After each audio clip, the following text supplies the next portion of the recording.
seorang petani asal desa Getrak Moyan yang bernama Pak Darta, di pagi itu sekira jam 5 dikagetkan di tengah langkahnya menuju ladang yang menjadi tempat di mana ia mengais rezeki. Pandangannya di tengah temaram cahaya ufuk timur yang masih malu-malu untuk terbit itu membuatnya agak kesulitan untuk melihat sebuah benda atau objek janggal yang menghalangi langkahnya di pagi itu. Dia nggak yakin-yakin amat. Awalnya ia pikir benda itu adalah bangkai hewan yang mati yang sengaja dilempar oleh orang di sekitaran perlintasan jalan kereta api itu. Namun seiring sang fajar yang mulai meninggi, tersibaklah apa gerangan yang ia temui di pagi itu. Pak Darta saat itu menemukan serpihan-serpihan kecil dan potongan-potongan besar yang ia duga berasal dari tubuh manusia berjenis kelamin wanita.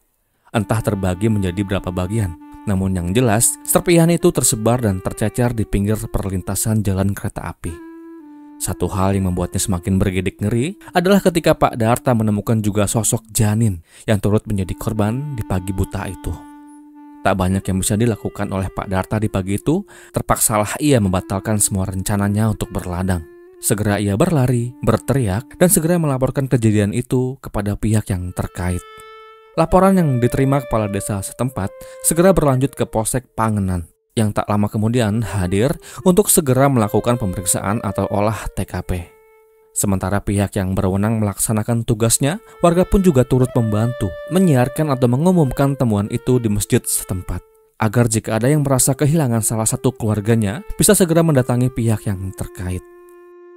Dalam penyisiran yang dilakukan oleh pihak yang berwenang, benar bahwa di pagi itu, para petugas selain menemukan potongan dan janin, saat itu mereka berhasil menemukan juga barang-barang lainnya seperti satu buah rok SMP panjang, obeng bergagang plastik, beberapa buah pakaian dalam, dan sebuah syal klub sepak bola Jakarta Persija Jakarta.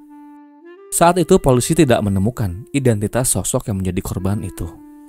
Dugaan awal bahwa korban kehilangan nyawanya akibat bundir. Namun ada saja kejelian polisi yang menemukan beberapa kejanggalan saat melakukan olah TKP. Salah satunya adalah mengapa noda merah yang tercecer tak terlalu banyak, seperti noda merah yang tercecer tatkala seseorang memutuskan untuk melakukan bundir. Kuat dugaan korban dihabisi dulu sebelum akhirnya tersambar kereta yang melintas. Dugaan semakin menguat ketika sehari sebelumnya terdapat sebuah laporan yang masuk ke Polsek Pangenan tentang hilangnya seorang gadis dari seorang bapak yang bernama Pak Bukori. Berdasarkan dari temuan tersebut, kemudian polisi mencoba melakukan cross-check kepada si pelapor. Dan setelah memeriksa dan melihat sendiri penampakan korban, terungkaplah identitas korban yang ditemukan mengenaskan itu. Gadis malang yang menjadi korban itu bernama Fatur Rohmah.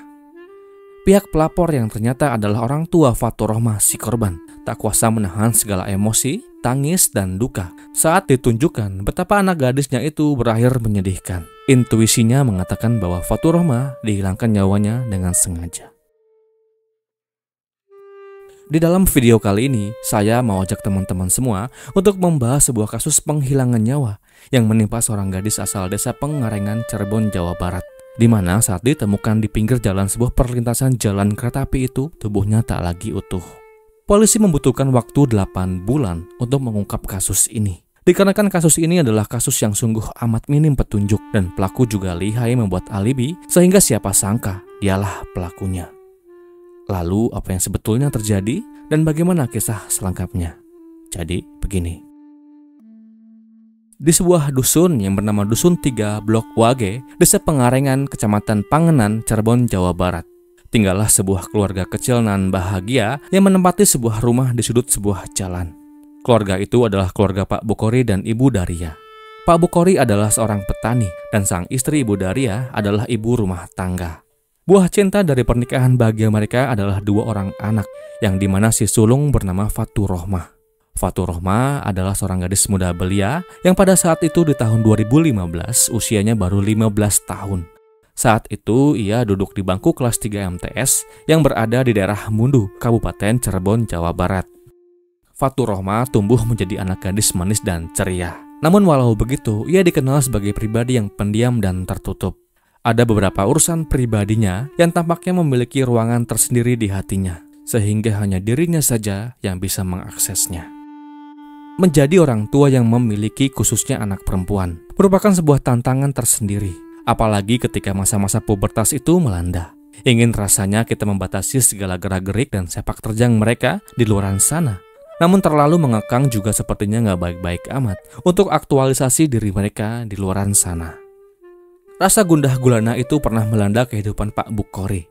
Betapa tidak pada saat itu anak gadisnya Faturoma secara diam-diam menjalin hubungan pacaran dengan seseorang yang merupakan tetangga. Bahkan pemuda itu juga dikatakan masih memiliki hubungan persaudaraan yang terjalin di antara orang tuanya. Pacar gelap Faturoma yang merupakan saudara jauhnya itu datang dari pihak Pak Bukhari. Keluarganya bermukim atau tinggal di satu desa yang sama dengan keluarga Faturoma. Pemuda itu bernama Jakaria. Pada saat itu usianya baru 16 tahun, beda tipis dengan Faturoma. Jakaria atau yang akrab disapa Jaka merupakan anak ketiga dari 4 bersaudara. Sosoknya dikatakan mudah bergaul dengan siapapun, namun walau begitu, Jaka memiliki reputasi sebagai anak nakal di desanya. Sejak kecil ia paling susah kalau diajak untuk sekolah dan mengaji.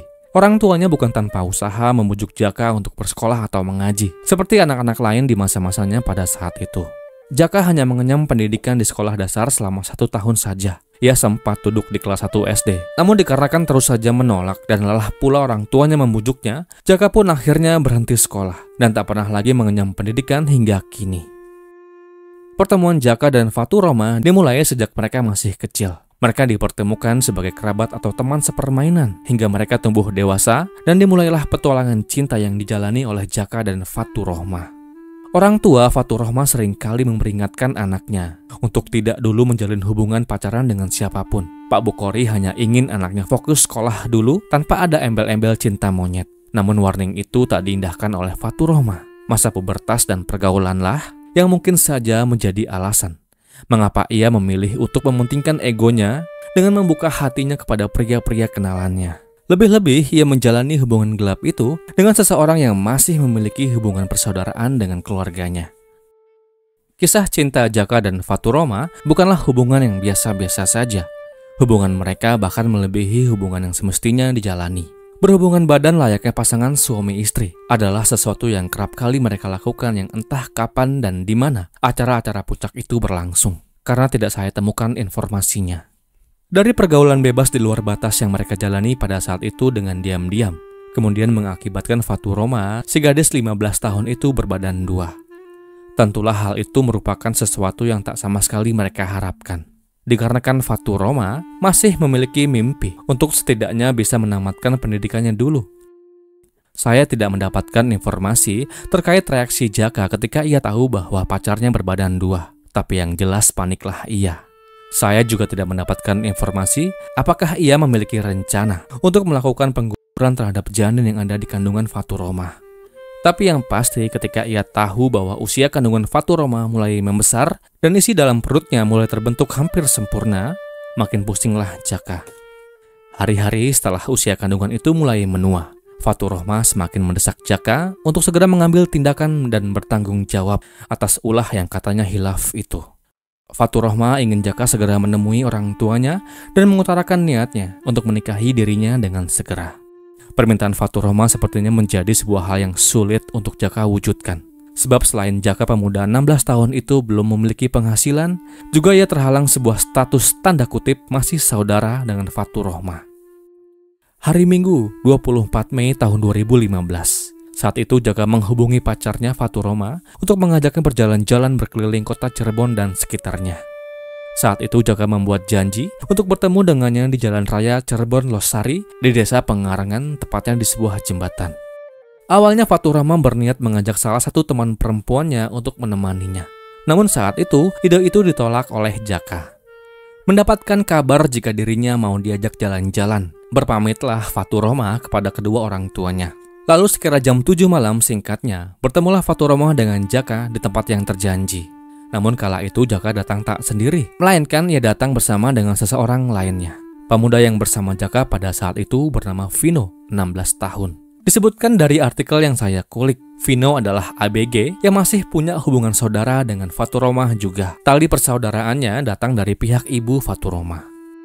Singkatnya, tak mau berlama-lama berangkatlah mereka bertiga dengan menggunakan satu buah sepeda motor atau tartik ke sebuah tempat. Saat itu Jakalah yang membawa sepeda motornya dan melajukannya ke arah Kanci Getrak Moyan. Lalu tak lama kemudian sampailah mereka di sebuah areal persawahan di desa Getrak Moyan. Lokasi itu berjarak kurang lebih 10 km dari rumah Faturoma. Dan menepilah mereka. Saat itu suasana tempat mereka berhenti tentulah sepi dan minim penerangan. Setelah berbincang-bincang singkat, Jaka meminta Vino untuk tetap berada di dekat sepeda motornya. Saat itu kemudian Jaka mengajak Faturoma untuk menuju ke sebuah tempat di tengah areal persawahan itu. Ajakan Jaka kala itu tidak pula ditolak oleh Faturoma. Keduanya segera melangkah dan menghilang di tengah kegelapan malam. Rupa-rupanya di malam itu Jaka sedang birahi, dan di tengah areal persawahan itu, Jaka berniat mengadakan malam acara puncak di tengah sawah itu. Singkatnya, setelah niat itu diutarakan kepada Faturoma, terjadilah acara yang ditunggu-tunggu itu. Setelah Jaka tuntas menyalurkan birahinya, alih-alih membawa pulang Faturoma ke rumahnya, malah saat itu Jaka membuat Faturoma tak sadarkan diri dengan cara membekap jalur nafasnya dengan kedua tangannya. Setelah berhasil membuatnya tak sadarkan diri, kemudian Jaka memanggil Vino yang sedari tadi telah menunggu Jaka dengan setia. Saat itu Jaka membutuhkan bantuan Vino untuk bersama-sama dengannya menggotong ABG berbadan 2 itu untuk diletakkan di tengah jalur perlintasan kereta api yang lokasinya nggak jauh dari areal persawahan tadi. Maksudnya jelas, Jaka mau lari dari tanggung jawab. Ia juga ingin menciptakan sebuah alibi bahwa kepergian Faturoma disebabkan oleh sambaran sang kuda besi. Namun sebelum mereka berdua meletakkan tubuh gadis malang itu di rel, Jaka kemudian memerintahkan Vino untuk mengambil sebuah obeng dan menghunusnya ke mata sebelah kanan Faturoma. Perintah itu segera dilakukan oleh Vino setelah ia mendapatkan benda itu di dalam bagasi sepeda motor. Tanpa berlama-lama, digotong dan dibaringkanlah tubuh Faturoma itu di tengah-tengah jalur perlintasan kereta api di malam itu. Setelah mencampakkannya, keduanya segera bergegas pergi menjauhi TKP, dan tak lama berselang melintaslah sebuah kereta api dari arah kota Cirebon.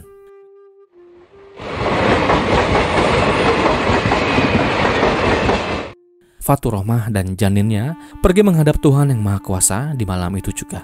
Saya ucapkan duka yang mendalam. Zakaria dan Vino tuntas dengan misinya. Mereka pulang ke rumahnya masing-masing. Pak Bukhari yang merasa kehilangan anak gadisnya segera melaporkan kepada pihak yang berwenang. Saat itu laporannya diterima oleh kantor Polsek Panganan. Mengetahui Faturoma tak berpulang semalaman, Jaka sempat pula ikut membantu Pak Bukhari dan warga lainnya mencari Faturoma. Pencarian yang dilakukan di rumah rekan-rekan Faturoma, di pusat-pusat keramaian hingga ke pelosok desa, tak pula bisa menemukan sosok yang sedang dicari-cari. Seperti yang disebutkan di awal video, tubuh Faturoma ditemukan tanggal 25 Mei tahun 2015 oleh seorang petani dengan kondisi yang menyedihkan. Tak hanya sebelum sosok itu ditemukan oleh Pak Darta, Jaka berpura-pura ikut berprihatin. Bahkan setelah tubuh Faturoma ditemukan, Jaka sempat hadir pula di pemakamannya. Dan sempatlah ia mengatakan kepada Pak Bukhari, jikalau benar Faturoma dihilangkan nyawanya dengan sengaja, maka ia tak akan segan-segan untuk memberikan pelajaran kepada pelakunya. Pihak kepolisian cukup lama untuk bisa mengungkap kasus ini. Setidaknya butuh waktu 8 bulan untuk bisa membuka tabir gelap ini. Dan tabir gelap ini tersibak tatkala ditemukannya buku harian milik Faturoma oleh ibunya.